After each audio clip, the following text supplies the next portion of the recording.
우리 함께라면 언제나 영화 같은 하루야. Oh, one day 빛나는 오늘 함께 웃고 함께 노래해. 소중한 이 순간 모여서 우리의 이야기가 돼. Сайн байцгаана уу? Өнөөдөр би та бүхэндээ маш энгийн мөртлөө бодит орлого олж болдог нэг сонирхолтой жишээг хуваалцах гэж байна. Солонгос ютубер залуу бөгөөд зүгээр л машин угааж байгаа бичлэгээ бичиж түүгээрээ ютуб дээр контент хийж тогтмол орлого олж чадсан байгаа юм. Тэр хүн суперод биш, олон сая дагагчтайч биш. Гэхдээ өөрийн өдөр тутмын ажлыг зөв өнцгөр харуулж чадсанаар энэ нь орлого болж хувирсан. Тиймээс би энэ бичлэгээр та бүхэндээ яагаад ийм энгийн зүйл орлого болдог вэ гэдгийг маш ойлгомжтойгоор орчуулан хүргэх гэж байна. За бичлэг рүү орцгоё. Сайн байцгаана уу? Өнөөдөр та бүхэндээ нэг сонирхолтой бичлэг хийдэг залуугийн түүхийг орчуулан бэлтгэлээ. Энэ бол жирийн ажилтан залуу биш, харин өөрийн хобби сонирхлоо бизнес болгож чадсан, залуу наснда 2 орлогын их усүртэй болсон 25 настай залуугийн түүх юм аа. Түүний нэрийг Ким Ёнжин гэдэг.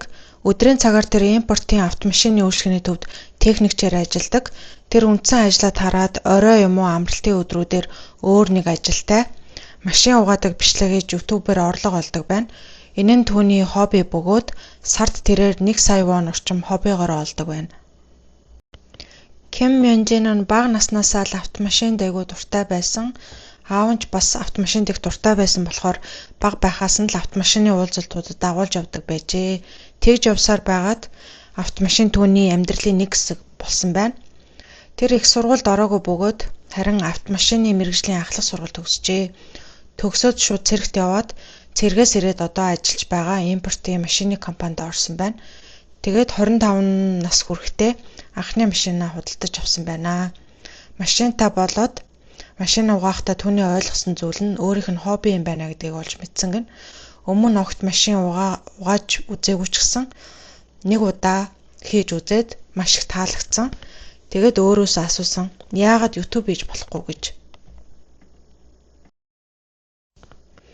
Нэг чухал зүйл нь юу вэ гэвэл тэр зүгээр нэг машин угаадаг видео хийх гээгүй. Тэр хүмүүст машин угаах арга барилыг зааж машин угаах нь сонирхолтой зүйл гэдгийг харуулахыг хүссэн. Тэгээд 2 жилийн өмнө YouTube сувгаа нээжээ. Та бүхний сонирхож байгаа хэсэг болвол мэдээж түүний орлого. Ёнжины YouTube сувг нь 5900 дагагчтай бөгөөд 5900 дагагч болвол ер нь бол бага тоо шүү дээ. Энэ нь ямар орлого өгөх юм бэ гэж бодож иж магадгүй. Гэхдээ энд нэг нууц байгаа. Машин угаах зах зээл бол маш жижигхэн. Тэгэхээр энэ жижигхэн зах зээл 5900 хүн гэдэг бол үнэхээр том тоо юм аа. Түүний орлогыг задлах юм бол YouTube видеоны орлого нь сард 150,000-аас 190,000 воны орчим.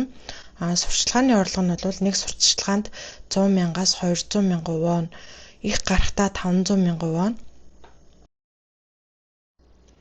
Бүгдийг нь нийлүүлэх юм бол сард дунджаар 1 сая вон орчим буюу Монгол мөнгөөр 2 сая 400 орчим төгрөг олдог байна. Тэрээр Ferrari, Lamborghini, Porsche зэрэг супер машинууд угаах боломж авдаг бөгөөд хамгийн үнэтэй нь 6 тэрбум орчим воны үнэтэй Ferrari байсан гэн. Энэ машинуудыг жолоодож туршиж үзэх боломж нь мөнгөөр худалдаж авах боломжгүй туршлага юм аа. Мөн түүнд машин угаах хэрэгслийн компаниуд үнэгүй хэрэгсэл өгдөг бөгөөд автомашины брэндүүд түүнтэй хамтран ажилладаг байна. Тэрээр хоёр ажлыг хэрхэн хийдэг вэ гэвэл өглөө 8 цагт ажилдаа явж өдрийн турш автомашин засдаг. Энэ нь хүнд ажил бөгөөд бие махбодоо ашиглах толгоогоо эргүүлэх ёстой. Орой 7 цагт ажлаасаа тардаг байна. Хүмүүс ажлаа тараад гэртээ амардаг байтал Ёнжин нь ажлаа тараад 8:30-д машин угаах газарт ирдэг бөгөөд нэг машин угаахтаа 3-аас 5 цаг зарцуулдаг байна. Дуусахт нь шөнийн 1:30 болсон бөгөөд заримдаа өөрийн 3 цаг болох тохиолдолч байдаг гинэ. Тэгээд бодоод үзэх юм бол өглөө 8 цагт дахиад ажилдаа явах ёстой. Энэ бол түүнд хэтэрхий хүнд биш үү гэж ярьслага авч байгаа хүн түүнээс асуужээ. Түүний хариулт нь хэцүү. Гэхдээ залуу байхдаа ингэж туршиж үзээгүй болвол хожим нас ахихтаа харамсах бидтэй. Зүгээр суугаад ажиллаа тараад амархаас илүү өөрийн хүссэн зүйлээ хийвэл энэ нь өөрийгөө хөгжүүлж байгаа нэг хэлбэр юм болов гэж хариулсан байна. Энэ нь залуу хүний энерги, залуу хүний хөдөлмөр тэр мөнгөний төлөө биш харин туршлага хуримтлуулах ирээдүйд өөрийгөө бэлдэж байгаа байдал нь юм шиг харагдсан. Тэрээр түүнийг дагагчийнхаа машин эсвэл танилынхаа машиныг угаадаг байна. Машин угаах газарт ирээд бүх хэрэгслээ бэлтгэн түүнд үнэтэй тоног төхөөрөмж байдаг бөгөөд 1 сая вон орчмын үнэтэй хэрэгсэл байгаа. Зарим нь түүний өөрийн худалдаж авсан, зарим нь компаниудаас нь бэлгэлсэн байдаг гинэ. Тэрээр машинуудаа утсаараа бичдэг бөгөөд үнэтэй камер ерөөс ашигладаг. Зөвхөн iPhone-ийнхоо кино гормыг нь ашигладаг гинэ. Энэ нь маш чухал. YouTube хийхин тулд үнэтэй хэрэгсэл хэрэггүй гэдгийг энд харуулж байна. Бүх үйл явцыг янз бүрийн өнцгөөс авдаг. Өөр өнцөг ашиглах юм бол видео илүү сонирхолтой болдог гэн. Тэгээд бүх зүйлийг нарийн тайлбарладаг бөгөөд яаж хийх, яагаад ингэж хийх ёстой вэ гэдгийг бичлэгэндээ илүү их ярьж тайлбарладаг гинэ. Зураг авалт дууссаны дараа гэртээ очиод гар утсаараа эдит хийдэг бөгөөд Velo гэдэг аппликейшн ашигладаг гэн. Компьютер ерөөсөө эргэлдэггүй.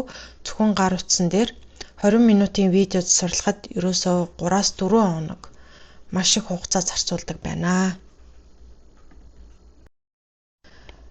За миний хувьд нөгөө хамгийн сонирхолтой гэж үзсэн хэсгүүдийг би та бүхэнд ярьж өгье. Түүний даагагчийнх нь хүч гэх юм уу да. Нэг удаа түүний дагдаг байсан хүн машин угаалахаар ирсэн гэн. Тэр хүн Мёнжинийг 100 даагагчтай байхаас нь үзэжсэн пен байсан бөгөөд түүнээс зураг авахыг хүссэн Мёнжиний амьдралд анх удаа байсан гэн. Энэ нь түүнд маш их урам өгсөн байна. Эцэг эх нь эхэндээ маш их санаа зовдөг байсан бөгөөд хүүн шүн дунд гэртээ ирдэг. Биеийн хувьд маш хэцүү харагддаг байсан байна. Тэгээ Мёнжи үр дүнгээ харуулсны дараа тэд түүнийг бүрэн дэмжиж эхэлсэн байна. Мёнжиний мөрөөдлийн машин бол Porsche эсвэл Jeep Wrangler гэн. Гэхдээ түүнд үүнээс илүү том мөрөөдөл байдаг нь машин угаалгын бизнес эрхлэх явдал юм аа. YouTube бол түүний ерөөсөө эхлэл нь гэн. Тэрээр үнэтэй машин угаахтаа айдаг бөгөөд гэхдээ тэрээр Ferrari, Lamborghini угааж байсан ч хизээч зураас үлдээж байгаагүй бөгөөд яагаад гэвэл тэр үргэлж аюулгүй аргуудыг ашигладаг гинэ. Мёнжиний түүхээс миний ойлгож авсан зүйл бол даагагчийн тоо бол чухал биш юм байна. Зөв зах зээлээ сонгож ойлгож авах хэрэгтэй юм байна. Тэгээд залуу байхдаа бүгдийг туршиж үзэх хэрэгтэй юм байна. Тэр бол 25 настай. Тэр одоо биш бол хизээч гэж боддог. Тэгээд залуу наснда алдаа хийх, туршиж үзэх, тэгээд сурах цаг их байдаг гэдгийг харуулж байна. Тэгээд хобби нь орлого болж чадчихээн. Машин угаах нь түүний хобби байсан. Тэгээд эндээс таны хобби юу вэ? Тэр чинь бас орлого авчирч чадчихээн үү гэдгийг харах хэрэгтэй юм байна. Тэгээд үнэтэй хэрэгсэл хэрэггүй юм байна. Гар утсаараа бичиж, гар утсаараа засварлаж байна. Тэгээд өнөөдөр эхлэхийн тулд шалтгаан хэрэггүй. Тэгээд тууштай байдал, хичээл зүтгэл түүнд амархан байгаагүй бөгөөд өдөр бүр өөртөө маргааш 8 цагт ажилдаа явах ёстой гэдгээ мэдсээрэж шөнийн 1 цаг хүртэл машинаа угаадаг байсан. Энэ бол түүний хичээл зүтгэл тууштай байдал юм. Мёнжиний хамгийн чухал мессеж нь энэ байсан. Тэгээд 5,000 даагагч байхад BMW, Porsche надтай хамтран ажиллаж гин. Юу ч хийхгүй бол юу ч болохгүй. Залуу хүмүүс айх шалтгаан байхгүй, эргэлзэхгүй туршиж үзээрэй.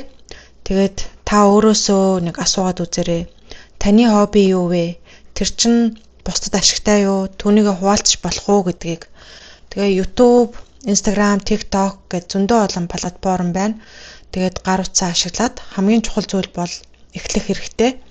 Тэгээд Мёнжин 22 настайдаа анхны машинаа авсан, машин угааж сурсан, 23 настайдаа YouTube эхэлсэн, 25 настайдаа сард сая воны илүү орлого олж суперкарууд жолоодож үзэж компаниудтай хамтран ажиллаж байна.